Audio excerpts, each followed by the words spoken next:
Assalamualaikum warahmatullahi wabarakatuh. Alhamdulillahi rabbil alamin, alladzi khalaqal mauta wal hayata liyabluwakum ayyukum ahsanu amala wa huwal azizul ghafur. Allahumma salli ala sayyidina Muhammad wa ala alihi wa ashabihi ajma'in. Hadirin, ada casing, ada isi. Mana yang lebih bernilai, casingnya atau isinya? Ada gelas, ada air, ya. Nah, kita kadang terpedaya oleh sibuk membangun casing, suka agak lalai membangun isi. Padahal nilai seseorang itu isi. Allah melihat apa? Kalau orang melihat casing, kalau Allah, innallaha yanzuru ila qulubikum wa a'malikum. Jadi kita belajar itu adalah untuk membuat hati kita jadi bersih dan amal kita jadi banyak. Di sanalah rahasianya ilmu. Kalau kita belajar hati tidak makin bersih dan amal tidak makin banyak, namanya ilmunya tidak barokah, tidak membawa kebaikan yang banyak. Demikian pula ibadah. Ibadah itu harusnya membuat hati jadi bersih dan amal soleh kita jadi banyak. Kalau kita rajin ibadah, hati jadi kotor, jadi ujub, riya, takabur, berarti ada masalah nih dengan ibadah kita. Jadi jangan lupakan itu. Ibu kalau sedang dandan, ya Bu ya, ibu harus bicara. Ini teh demi dinilai siapa? Karena casing. Pas lipstick, nggak tahu ibu-ibu pakai lipstick atau tidak. Orang pasti ingin dilihat bibir. Saya juga heran kenapa harus dilipstikin segala macam ya. Capek-capek. Udah aja dicat gitu sekaligus supaya tidak ribet. Langsung ibu pikir, ini mulut saya ini membuat hati saya jadi bersih atau jadi kotor? Beli motor, ini motor ini membuat hati saya jadi bersih atau jadi kotor? Begitulah selalu. Baju baru, tas baru, HP baru, selalu ditanya, ini dengan adanya ini hati saya jadi bersih atau jadi kotor? Amal saya bertambah atau tidak? Beli HP baru misalkan, ya kan ada HP-nya baru nyicil 24 bulan tapi lunasnya belum, sombongnya sudah. Berapa banyak yang kita beli kendaraannya belum lunas tapi sombongnya sudah dimulai. Kendaraan itu membuat jadi ujub, jadi sombong, jadi ria, jadi dengki. Lihat yang lain lebih bagus, jadi dengki. Karena apa? Karena memang tidak punya program. Tidak punya program membersihkan hati, memperbanyak amal. Jadi dua saja itu yang kita pikirkan. Karena Allah tuh melihat yang zuru ila qulubikum wa a'malikum. Jadi kita belajar, kita berlatih supaya hati bersih, amal makin banyak. Lebih simpel kan? Nah, berumah tangga, apa kebahagiaan rumah tangga? Bahagia rumah tangga itu kalau hati makin bersih dan kesibukan berumah tangga jadi amal, bahagia. Tapi kalau berumah tangga hati jadi kotor dengan cemburu, dengan mencintai pasangan berlebihan, takut kepada pasangan berlebihan, itu tidak ada sakinah di sana karena sudah jadi kotor. Kotornya hati itu apa saja? Yaitu mengilahkan, menuhankan sesuatu selain Allah alias musyrik, takabur. Itu yang sudah pernah dibahas. Apa dulu penyakit hati yang harus kita bersihkan? Tengil, boleh tengil, tapi ada lagi judul yang lain, namanya kan simuntakiu. Tuh, ini kamu nggak ngerti ya. Coba Pak, penyakit hati itu namanya simuntakiu. Ulangi, dicatat. Coba tulis, catat Pak, karena ini pelajaran langka. Syimun taqi'u apa? Coba syimun, syinya syirik, munnya munafik, syimun taknya takabur, syirik munafik taqi'u ujub. Ada lagi syimun taqi, okinya kelewat, dengki. Itu hati-hati, Fatihah huruf itu mengandung rahasia. Ngarang weh hadirin. Simun taki u-nya ujub. Ada lagi cidun. Apa cidun? Cinta dunia. Coba itu jarang ada ringkasan kayak gitu ya. Tuh Bapak sampai pening gitu nulisnya. Dia apa? Coba ulangi Pak, hadiahnya umroh. Ketemuannya di Masjidil Haram ya, berangkatnya masing-masing. Kok dicatat tapi nyontek ke yang nanya. Jadi ini dia, pokoknya Allah tuh paling benci kepada yang menduakan Allah atau menganggap Allah ada tandingan. Siapa dia? Dialah yang paling mendominasi hati kita. Dengar ini baik-baik santri baru.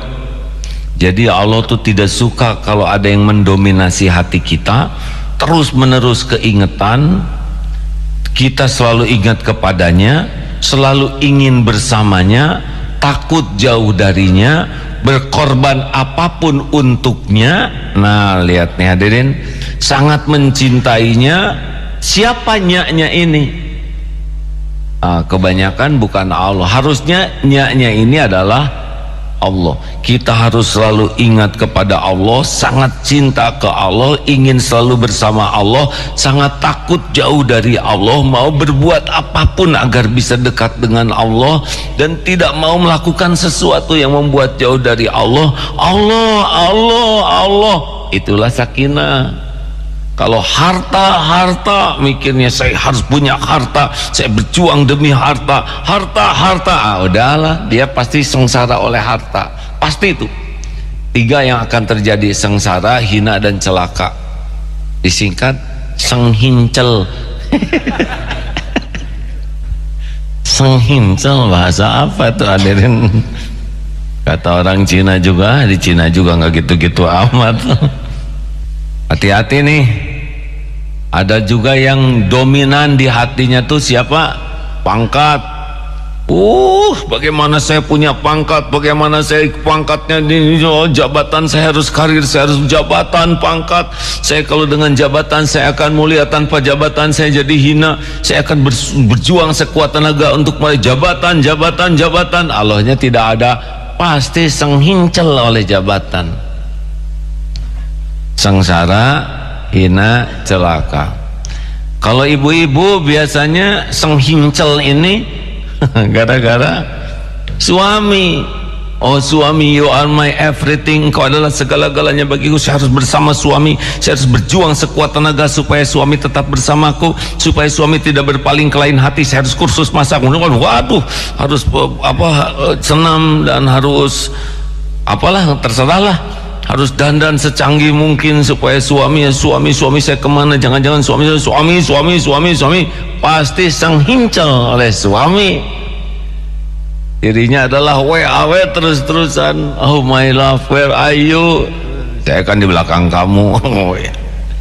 Dah, makanya boleh ingat suami, boleh, tapi ya ingat suami langsung ingat Allah.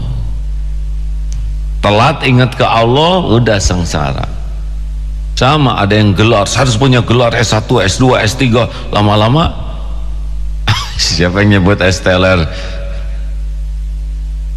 Dengan gelar ini penghasilan saya akan banyak, dengan gelar ini kedudukan saya akan bagus, karir saya, dengan gelar ini saya akan dihormati. Gelar.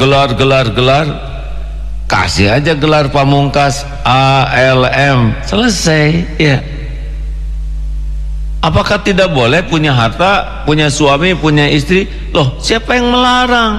Yang dilarang itu menuhankan. Ayo cari ilmu sebanyak-banyaknya, cari keterampilan. Kalau bisa kuliah S1, S2 silahkan, tapi harus jadi bersih hati dan banyak amal gitu. Buat apa nambah ilmu jadi kotor hati? Berarti nggak berkah itu ilmunya. Kita punya harta makin banyak gak apa-apa, yang penting jadi bersih hatinya dan jadi banyak amalnya. Setuju? Lebih simpel kan? Karena Allah itu melihatnya itu dua itu, yang zuru ila, innallah yang zuru ila qulubikum wa amalikum. Bolehkah saya hafal Quran? Bagus, tapi lihat hasilnya apa. Kalau hafal Quran jadi ujub, jadi somse, jadi meremehkan yang belum bisa dan kemana-mana tuh pamer terus, itu jadi rugi dengan hafalannya. Harusnya hafal Quran jadi bersih hatinya, banyak amalnya. Setuju hadirin? Selain banyak tuh berkualitas amalnya ya. Si mun siapa?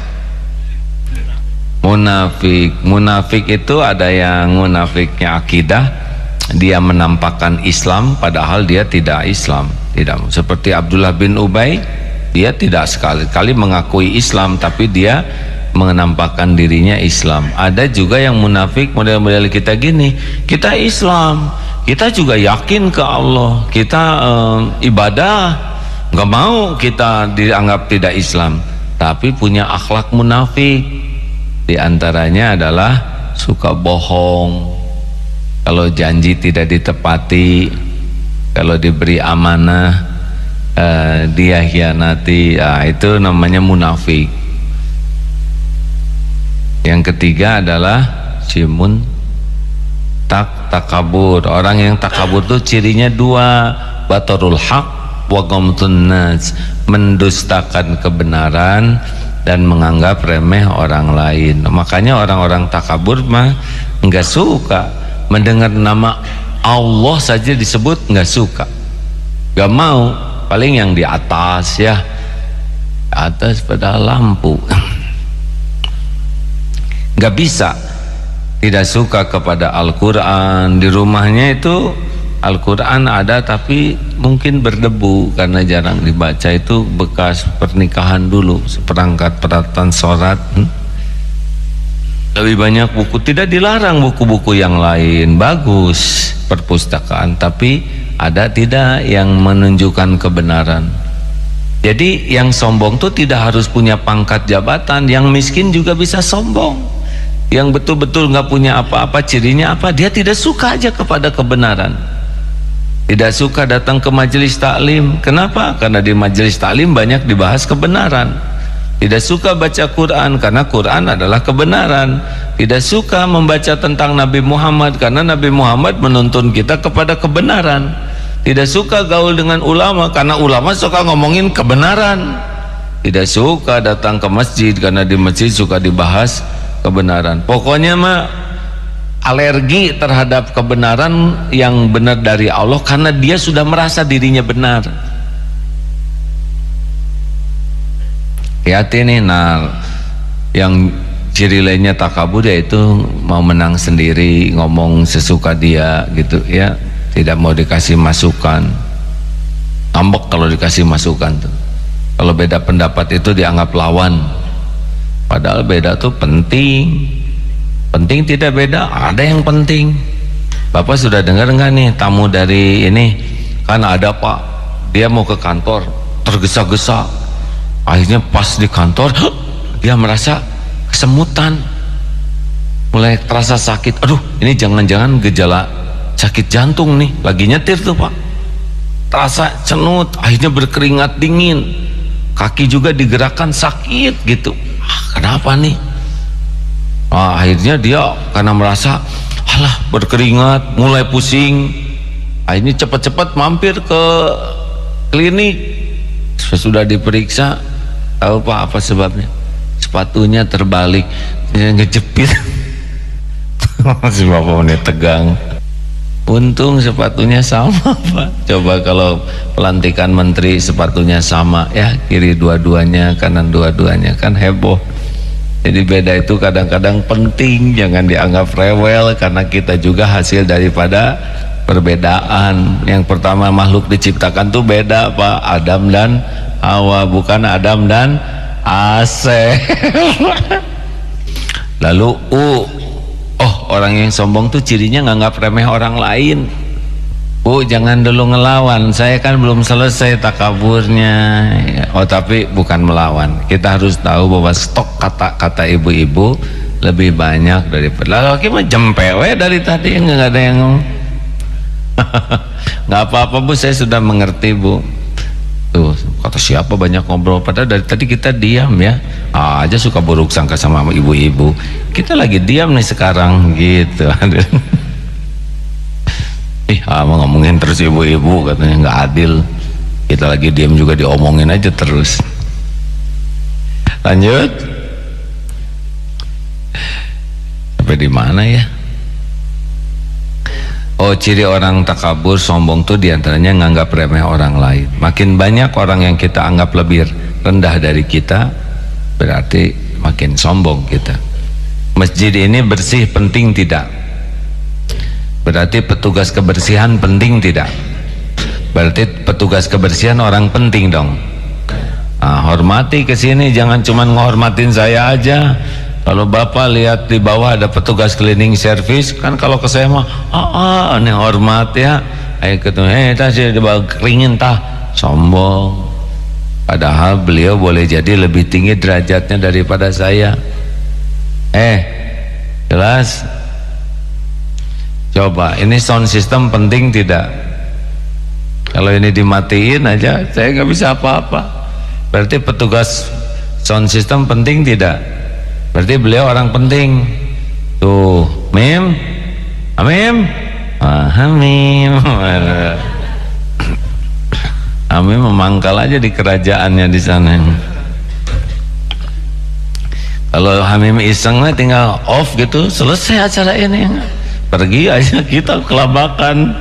Makanya hormati juga Pak Hamim itu ya. Parkir rapi penting tidak? Kalau begitu petugas parkir orang penting. Jawab. Tuh jangan suka ngehormat ke tukang parkir juga Pak, maaf. Jangan sombong tuh. Nggak ada dia repot kita. Coba mana yang penting, atasan atau bawahan? Dua-duanya, iya kan? Coba mana yang lebih penting, atasan atau bawahan? Yang lebih penting kan? Kalau yang lebih pentingnya salah satu pilih Pak. Atasan, bawahan penting, yang lebih penting yang mana? Kan? Ya tuh gampang tesnya, silakan ke kantor satu hari nggak pakai atasan. Lihat suasana kantor bagaimana ya. Hari yang lain nggak pakai bawahan. Apa ya? Ini istighfar. Pikirannya ngeres ini hadir.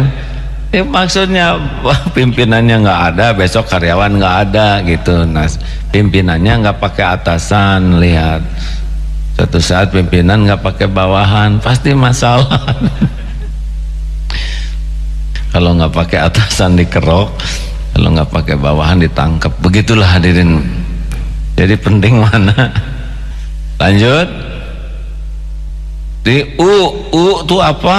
Ujub. Orang ujub itu dia tidak sesuai dengan la haula wala quwata illa billah. Dia tuh merasa dirinya. Jadi kalau saya nggak berjuang nih, nggak bisa ini. Itu udah ujub tuh.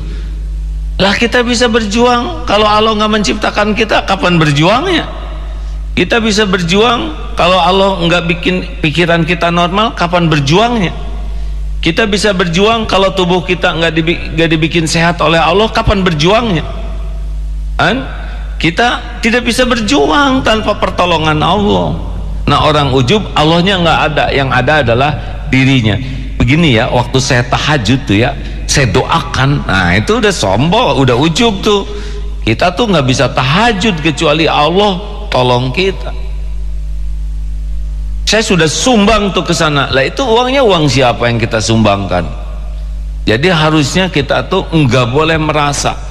Kita berusaha keras untuk berjuang, beramal, tapi kalau udah jadi harus menghilang. Kita yakini semua ini min fadli rabbik, termasuk jangan menuhankan ikhtiar. Ini sesudah gigih ulet pantang menyerah, itu memang harus kita lakukan. Tapi kalau udah jadi, tidak boleh menyebut karena kegigihan. Kalau udah jadi, ini karena pertolongan Allah saja. Nah, orang ujub tidak ada Allahnya, yang ada adalah dirinya, ikhtiarnya, ilmunya, pengalamannya. Tidaklah, kalau hebat mah jangan mati dong, ya. Betul? Si muntaki, ki ini kelewat, dengki, itu penyakit. Dengki itu SMS, susah melihat orang senang, senang melihat orang susah. Biasanya dengki itu setara tuh, tukang ojek dengan tukang ojek lagi, santri dengan santri. Yang ngapalin Quran biasanya dengkinya dengan yang ngapalin Quran lagi, dokter dengan dokter. Yang bahaya itu ustadz dengan ustadz. Kalau ulama dengki ke ulama yang lain, dia pakai dalil. Sehingga paling bahaya tuh ulama pendengki, karena dia akan menjatuhkan ulama yang didengkinya dengan Al-Quran dan hadis. Padahal yang dia cari bukan kebenaran, melainkan memuntahkan ketidaksukaan. Ini bahaya sekali. Kalau udah dengki dan itu seorang ulama, keluar ganti dalil, bukan untuk ngajak orang lain dapat kebenaran, tapi untuk memuntahkan rasa tidak sukanya, tapi pakai dalil. Waduh, umat bisa cilaka. Makanya disebut ulama itu adalah orang yang takut kepada Allah. Begitulah hadirin sekalian, si muntaki, cidun, cinta dunia. Dunia mah seperti tukang parkir aja, adanya tidak sombong, ganti-gantinya juga biasa-biasa aja, diambil sampai habis nggak sakit hati. Betul? Kenapa? Coba kalau tukang parkir cinta sama kendaraan yang datang, mercy, pas pulangnya teh ngeruh, nangis aja di kotak itu tuh ya, kotak satu-satunya. Kenapa Pak? Pergi, biasa relax buat dia mah. Masuk BMW, keluar lagi ganti bemo, enggak ada ngepek, ganti tenang we. Harusnya dunia tuh begitu di hati kita tuh hadirin. Cuma di tangan, jangan di hati. Dengar ya, kalau sepatu bagus bikin tinggi hati, sepatu rusak bikin sakit hati, sepatu yang lain lebih bagus bikin iri hati, berarti itu sepatu ada di hati. Harusnya di kaki sepatu. Benar? Biasanya kita suka sekali memamerkan sesuatu yang bermerek. Itu siapa? Superhero tuh rata-rata CD-nya bermerek ya, makanya dipasangnya di luar. Astagfirullah. Yang kasihan punya kaos kaki bermerek, kan itu rugi dia kan, sebagian di dalam sepatu, sebagian ketutup celana. Tapi ada yang cerdik Pak, pakai sepatu dulu, pakainya baru dipakai kaos kaki, karena itu superhero. Terima kasih. Kenapa saya jadi error begini? Silakan Pak Asep, Dokter Asep duduk di sini. Bismillahirrahmanirrahim. Barusan membahas penyakit hati, sekarang nih Dokter Asep akan membahas korelasi penyakit hati dengan penyakit lahir. Silakan Dok, punten. Ya, bismillahirrahmanirrahim. Assalamualaikum warahmatullahi wabarakatuh. Ada beberapa penelitian yang bagus, ya, artinya kebermaknaannya itu tinggi gitu, ya. Satu penelitian dilakukan di 2 negara, yaitu di Amerika 2 penelitian dan di Korea 1 penelitian. Penelitian itu meneliti orang-orang yang setiap harinya itu mempunyai kebiasaan mengucapkan terima kasih. Setiap hari mengucapkan bagaimana dia rasa syukurnya terhadap apa yang telah diterima, berbagai macam kebaikan sejak dia ingat kemudian juga berbagai macam kebaikan yang dia terima setiap hari. Nah, dari hasil riset itu dibandingkan dengan kadar sistem pertahanan tubuh, ternyata mereka yang sering mengucapkan terima kasih, mereka sering mengucapkan rasa syukur, mempunyai sistem imunitas jauh lebih tinggi daripada mereka yang tidak melakukannya. Itu penelitian 3, 2 di Amerika, 1 di Korea. Satu lagi penelitian dilakukan di Indiana University, meneliti 47 atau 43 orang, dibagi 2 kelompok. Satu kelompok diberi perlakuannya itu yaitu harus menuliskan semua kenikmatan yang dia ingat. Nikmat ketika dia diasuh orang tua, nikmat ketika dia diberi makan oleh orang tua, nikmat ketika dia disusui orang tua, nikmat ketika diberi fasilitas orang tua, kemudian juga nikmat dia punya teman di sekolah, nikmat diberi ilmu oleh guru, nikmat diberi sesuatu oleh teman, dan lain sebagainya. Dituliskan. Selang 3 bulan, orang yang diperlakukan demikian itu dibandingkan dengan orang yang tidak diberi perlakuan. Ternyata ada perbedaan yang bermakna antara mereka yang sering menuliskan seluruh kegiatan yang kaitannya dengan nikmat dan ucapan terima kasih. Ada perbedaan dalam kestabilan gelombang otak. Jadi mereka yang senantiasa melantunkan dan menuliskan kenikmatan dan rasa terima kasih mempunyai kestabilan gelombang otak yang lebih bagus. Artinya dari riset tadi makin membuktikan bahwa janji Allah, la in syakartum la azidannakum wa la in kafartum inna azabi lasyadid, itu makin terlihat dari segi ilmiah. Jadi ketika kita ingin menerima nikmat sehat tubuh ini, ketika kita ingin ikhtiar agar sehat lebih sehat, salah satu ikhtiar terbesar adalah bagaimana kita mensyukuri nikmat yang telah Allah berikan kepada tubuh kita dari sejak kita lahir, kemudian kita dewasa, dan saat ini. Nah, salah satu kunci kita banyak bersyukur adalah ilmu. Sebagaimana katakan, pupuk ilman itu adalah ilmu. Bagaimana kita mensyukuri nikmat mata kalau kita tidak menyadari bahwa di mata itu tertumpuk berapa miliar sel yang telah Allah kelola dengan baik sampai sekarang.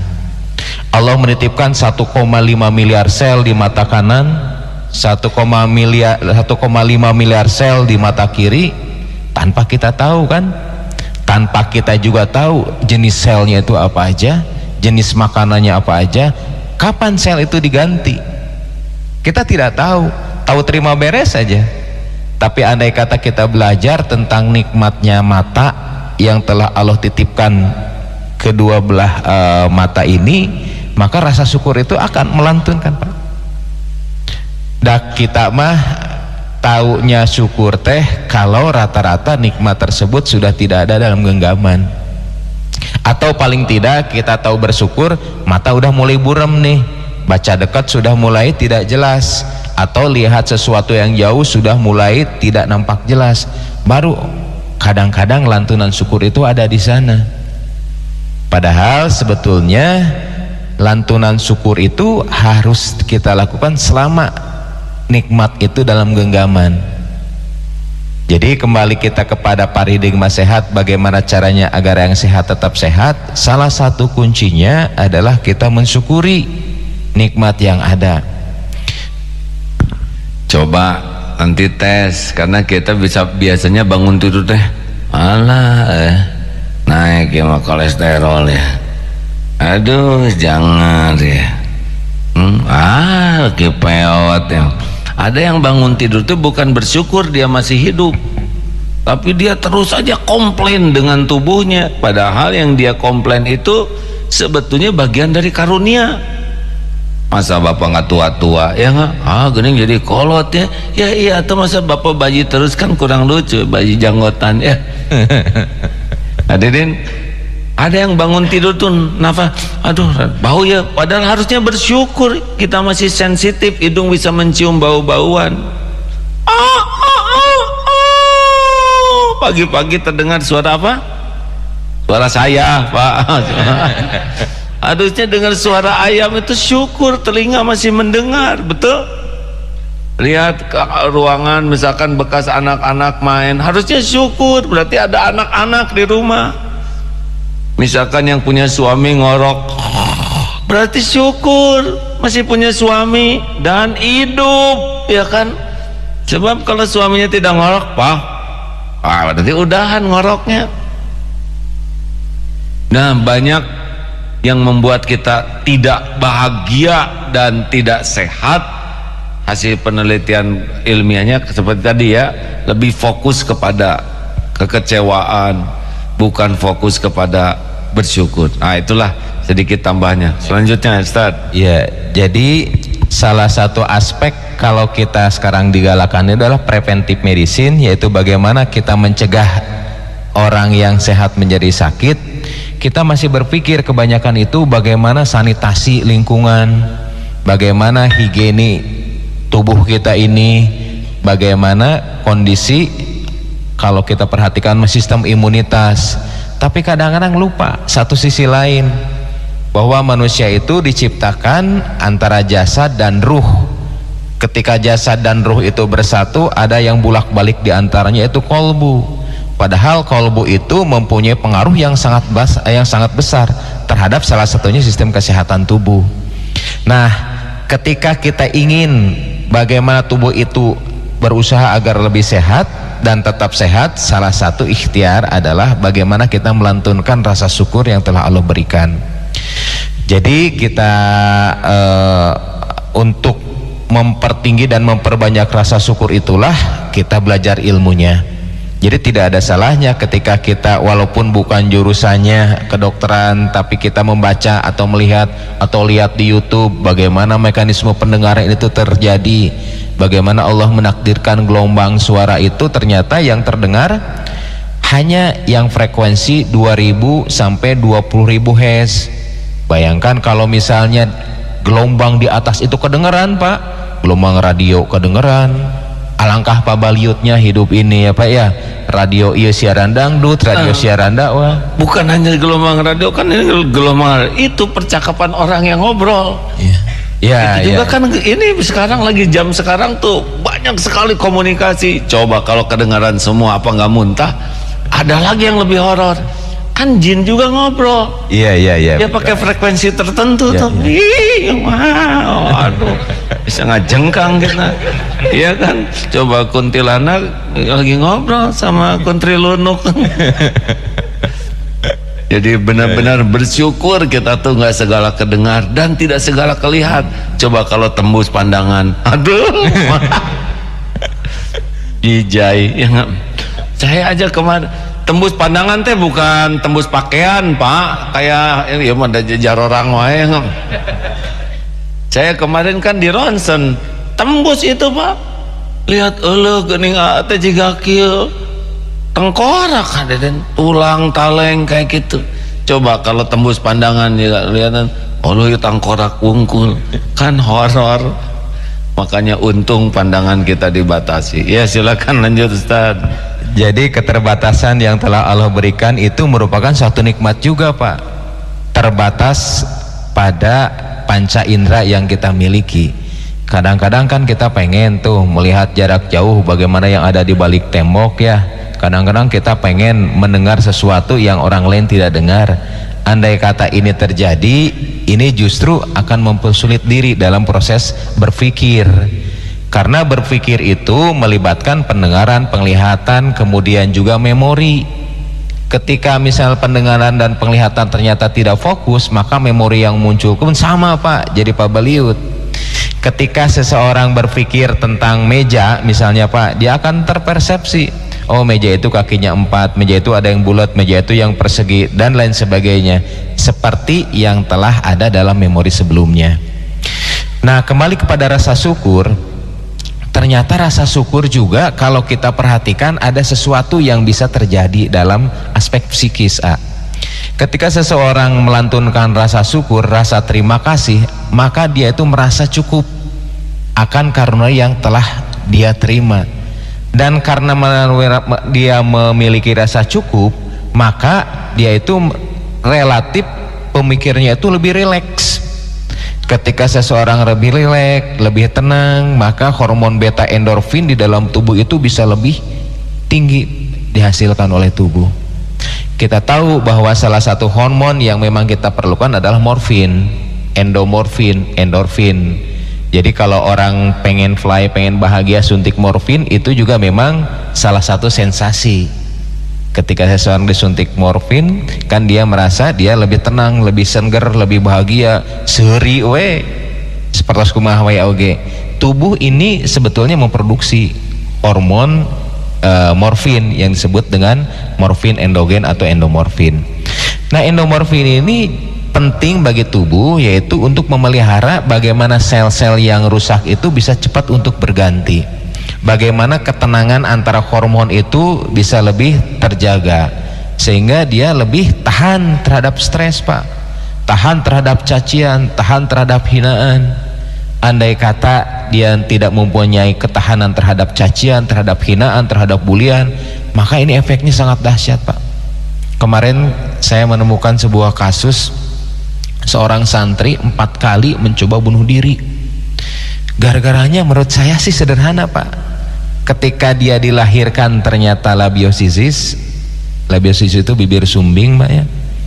Dia ternyata mempunyai kerentanan yang menurut saya, Mbak ya, tidak wajar. Ketika ditebuli sama teman-temannya, ketika dia dihina sama teman-temannya, dicoba bunuh diri.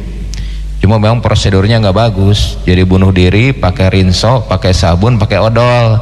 Jadi resepnya memang tidak manjur, Pak. Jadi gagal ya, Pak. Padahal kalau saya kasih tahu benda-benda di kamar mandi untuk bunuh diri sebetulnya mudah, Pak. Jadi satu gagal juga, kedua kali gagal juga, sampai yang keempat ketika ditanya kunaon itu tiasa seperti gitu atau etar rencangan cenah nyebatan si swing seperti gitu. Jadi kerentanan individu juga ini memegang peranan penting. Dan ketika banyak orang banyak bersyukur bahwa dia menerima takdir dengan sebaik-baiknya yang telah Allah berikan, maka kerentanan terhadap stres itu jauh, dia itu akan menurun. Jadi Bapak Ibu sekalian, ternyata dengan rasa syukur ini banyak sekali biomekanisme yang terjadi di dalam tubuh. Selain pengaruh-pengaruh sistem hormonal yang saya uraikan tadi, juga bagaimana secara kejiwaan dia itu merasa lebih tenang, dia itu merasa lebih rileks, dia itu lebih merasa menerima apa adanya. Dan justru dengan rasa syukur inilah jiwanya itu lebih tidak rentan terhadap hal-hal negatif yang dia terima. Nah, untuk itulah, untuk mempertinggi rasa syukur ini sebaiknya kita juga meneliti nih, tubuh kita itu diciptakan oleh Allah atau apa saja sih dalemannya. Saya pernah mengoperasi seorang anak perempuan umur 4 tahun. Ya. Beliau ini dokter spesialis bedah ya. Jadi supaya tahu aja yang belum tahu. Jadi kenapa ucuk-ucuk mengoperasi? Ya karena memang pekerjaannya belak-belek begitu ya. Ya, mengoperasi anak umur 4 tahun perempuan. Secara syariat dia itu menderita pecah usus karena penyakit tipes dan sudah berlangsung 14 hari. Secara syariat memang kecil sekali orang tersebut untuk tertolong. Nah, ketika dilangsungkan operasi, sebelum dilangsungkan operasi, saya bilang kepada orang tuanya, Pak, Bapak di mana kawit? Di suatu daerah lah di Kuningan. Bapak gaduh kenalan teu nah ustad nah kiai. Oh seueur, Pak. Kata saya, sok ayeuna telepon, ayeuna nyungkeun doana ngariung pamit sama di masjid. Oh iya. Ya Pak ya, roaming ya Pak. Sok silakan telepon, silakan diskusi, silakan doa Pak, satu masjid itu. Loading ya. Jadi ternyata Pak, sebelum operasi satu masjid itu mendoakan, dan ketika dioperasi ternyata Allah sangat banyak memberikan kemudahan. Yang tadinya operasi dianggap sulit, perlengketan usus di mana-mana, ternyata Allah memberikan kemudahan. Ketika itu ususnya dipotong, kemudian juga karena tidak bisa disambung, sementara BAB-nya itu di dinding perut.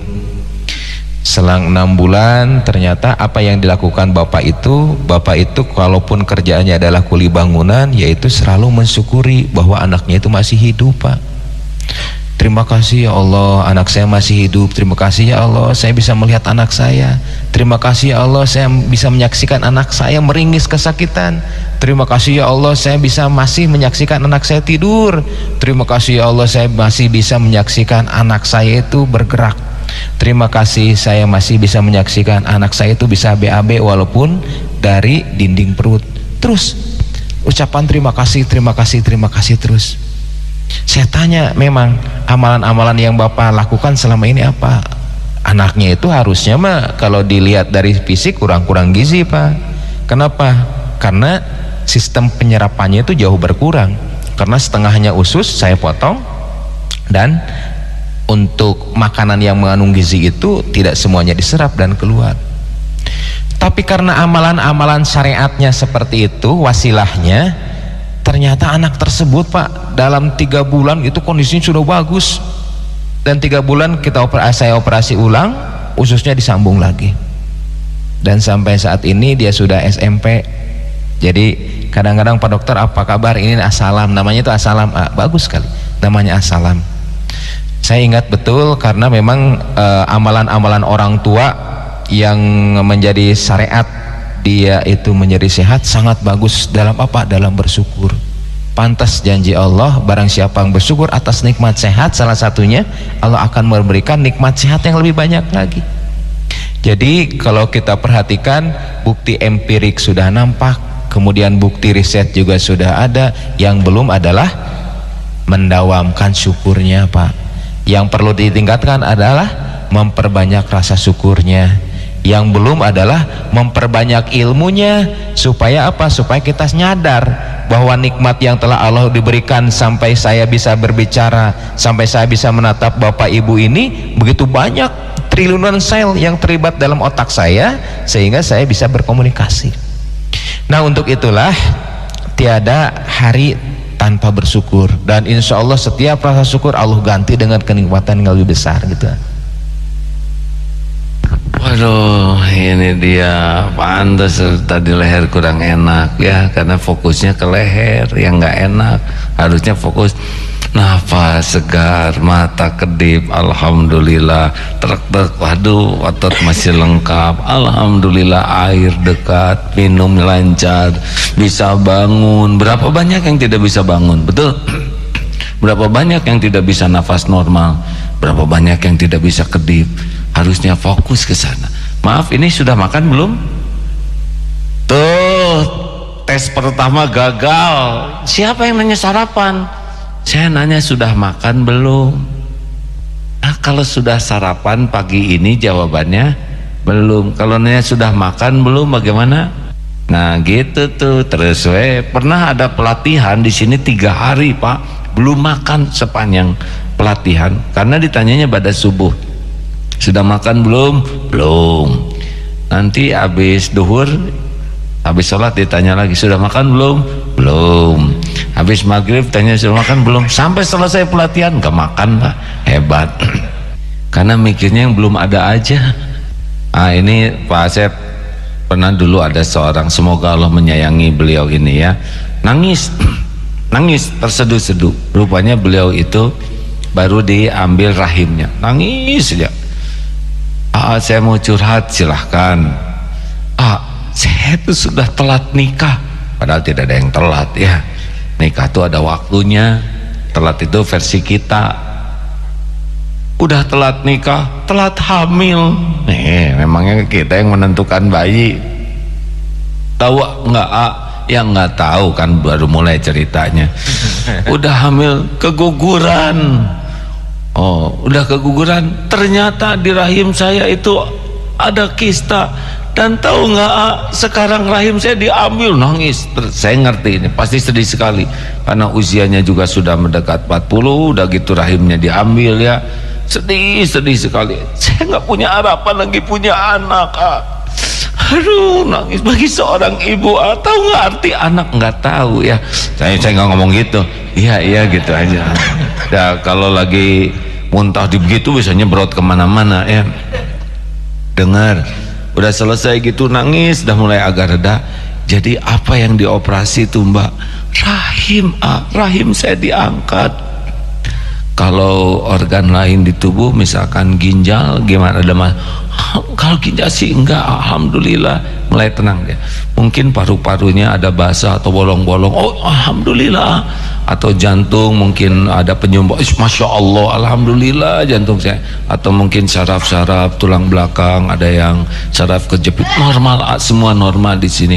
Atau mungkin ingatan, oh ingatan saya normal, alhamdulillah. Atau iman, oh saya beriman, alhamdulillah ya, cuman itu rahim yang diambil, pulang. Enggak diapa-apain Pak, hanya digeser fokusnya dari fokus yang merasa dia hilang ke fokus yang masih sangat dia ada dan dia syukuri. Enggak diapa-apain, enggak dinasehatin, hanya dibantu menggeser fokus saja. Ini dokter tentang cerita raja stres. Padahal ini raja kaya, punya segala-gala, tapi stres. Nanya ke pengawal, ke ahli hikmahnya tuh, penasehat, gimana saya ini kok nggak pernah tenang hidup saya?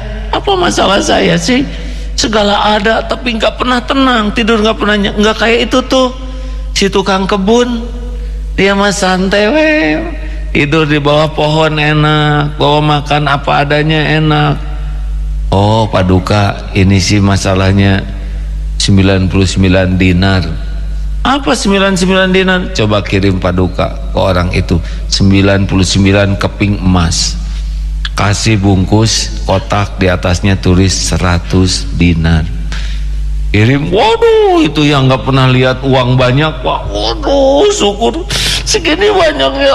Kita hitung 1, 2, waduh banyak bener. 98, 99, satu lagi mana? Coba hitung lagi, benar nggak ada 1 nih, harusnya 100. Jangan-jangan di kotak, bongkar kotaknya, nggak ada Pak, jatuh mungkin di jalan. Waktu dicari malam-malam tuh sampai ke tempat gerbang kerajaan, nyari nggak ada nih. Besoknya raja bangun, lihat, pengen tahu kayak apa si yang dikasih 99 dinar teh. Loh, lagi memlek, stres, aneh, kenapa jadi gitu?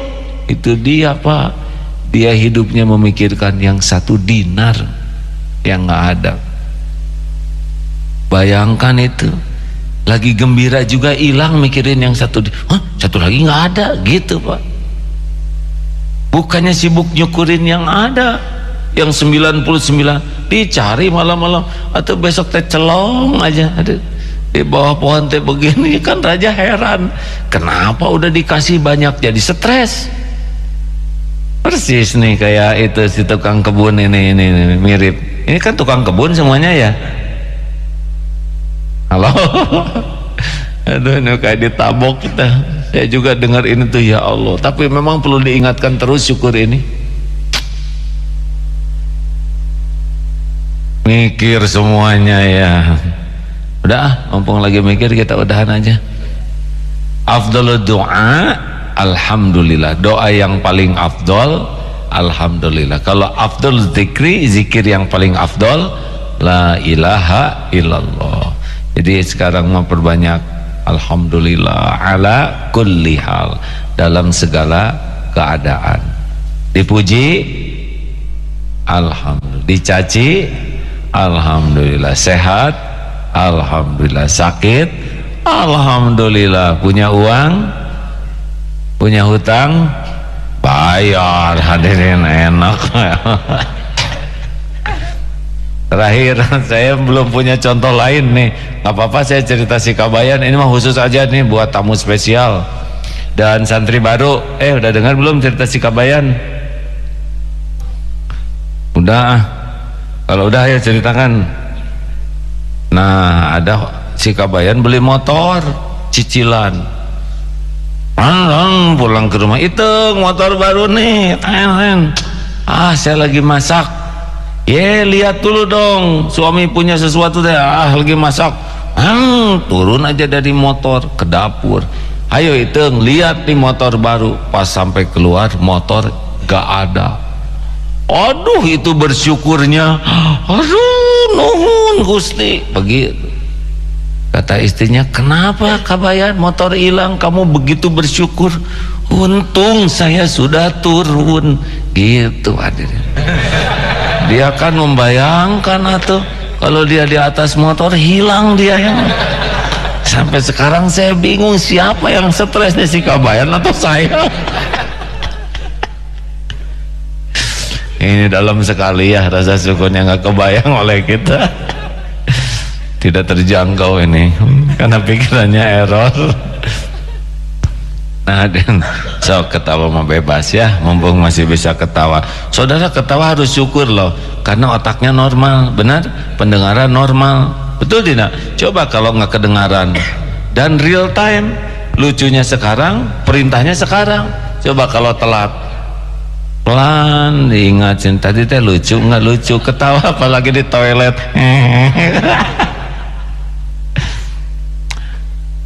Masya Allah. Apa tuh ini, sambil ketawa sambil kentut kan? Ada lagi Ustaz? Pak Asep silakan Dok. Ya, jadi yang menjadi kendala untuk bersyukur seperti yang ucapkan tadi yaitu gagal fokus. Ketika kita sakit, misalnya sakit satu gigi, kita hanya fokus pada gigi yang satu, padahal Allah telah memberikan gigi 32. Padahal Allah telah memberikan dari dia itu punya gigi sampai sekarang pasti banyak waktu sehat daripada waktu sakitnya, dan hampir pasti lebih banyak yang sehatnya daripada yang sakitnya. Oleh dulu, tapi amu nanya nih, kalau apa tuh saya sehat dengan aduh saya sakit, ada efek tidak sih kepada fisik itu? Ada. Ini penelitian, ketika seseorang datang ke kantor, semuanya sepakat mengatakan bahwa dia sakit. Ketika dia datang, loh kok kamu pucat banget ya, kenapa? Enggak pucat. Kenapa? Dia masih yakin. Ketika datang ke dekat mejanya, kok kamu tampak loyo begitu? Terus sampai-sampai sekantor itu dikondisikan bahwa menganggap dia itu sakit. Ternyata dia izin pulang, Pak. Kenapa? Dia lemah, lesu, lunglai, leles sampai rumah sakit. Padahal itu adalah sebuah skenario. Jadi mindset itu akan terbentuk ketika apa? Ketika kalaupun itu kesalahan yang dilakukan berjamaah dianggap sebuah pembenaran, dan ketika pembenaran itu terjadi maka tubuh kita pun akan mengkondisikan seperti itu. Tapi secara fisiknya benar-benar jadi sakit nggak? Bisa jadi sakit, bisa. Banyak kan orang yang mengatakan, aduh tubuh ini asa ringsak, asa pasiksak, asa teu arenak, asa semuanya sakit. Yang paling sering itu Bu, Pak, yang datang ke dokter dengan keluhan itu adalah penyakit lambung kronis. Dok, saya mah gaduh lambung kronis. Saya suka bilang, Pak, daripada punya lambung kronis mending punya mobil, punya sawah gitu ya. Karena apa? Dia itu beranggapan setiap pedih di sini padahal normal karena lapar. Setiap dia bergerak di kerubuk-kerubuk padahal dia itu gerakan ketika dia mencerna, semua disensasi bahwa saya punya lambung kronis, saya punya penyakit mah kronis. Itulah penyebab psikosomatik terbanyak. Jadi penyakit karena mikiran penyakit, Pak. Ada juga penyakit yang mikirin karena takut akan terjadinya penyakit psikosomatis. Padahal sebetulnya tubuhnya nggak apa-apa, tapi karena dia dipersepsi bahwa dia itu kan sakit, maka sakit beneran yang terjadi. Ini persis dong. Sesudah di ronsen ada potret itu ya. Jadi kerasa cenut, asalnya enggak. Kenapa jadi cenut begini? Saya rasain bener nih. Berarti jantungnya bermasalah. Sesek nih, ada sesek. Padahal enggak. Gara-gara informasi itu pas diperiksa yang lain enggak, hilang lagi tuh sakit itu. Berarti emang enggak ada ya. Berarti memang informasi itu bisa mempengaruhi sekali sikap, perasaan, dan sangat boleh jadi mempengaruhi juga fisik kita ya. Betul. Begitulah, penting ya kita bersyukur kalau dokter punya iman ya seperti inilah, bisa mengantarkan kita ingat kepada Allah dengan ilmu kedokteran. Harusnya orang yang paling ma'rifat kepada Allah selain para ulama adalah para dokter, karena man arafa nafsahu faqad arafa rabbahu. Barang siapa yang mengenal dirinya akan mengenal Tuhannya. Kan dokter lebih tahu banyak tentang diri yang diciptakan Allah, kita mah nggak tahu apa-apa ya. Begitulah. Jadi kalau dokter kurang ma'rifatnya memang harus belajar, gitulah ya. Terima kasih. Ada lagi pesan-pesan terakhir dok sebelum meninggalkan acara yang fana ini? Ya, mulailah setiap kita bangun tidur dengan bersyukur, itu aja. Ya bersyukur, saya juga seger Pak. Bapak segar sekali tuh. Semua ayo skenario ya nggak? Ngebelecot atau bapak jadi lincah lagi. Bapak kelihatan seperti remaja. Wah, semua ngomong gitu besok pakai seragam SMA. Jadi hero. Ya hati-hati lah, jangan dikompakin kayak gitu. Santri awas ya, harus yang positif ngomongnya. Demikian sahabat-sahabat yang baik, terima kasih Dr. Asep, terima kasih siapapun yang hadir. Dan yang tidak kalah pentingnya adalah kita harus mendoakan terus-menerus para pemimpin kita. Kalau tinggal satu doa, maka doakanlah para pemimpin agar bisa memimpin dengan benar, amanah, adil, jujur, bisa maslahat bagi bangsa ini, tidak hanya untuk urusan dunia tapi untuk bekal akhirat nanti. Terima kasih. Assalamualaikum warahmatullahi wabarakatuh.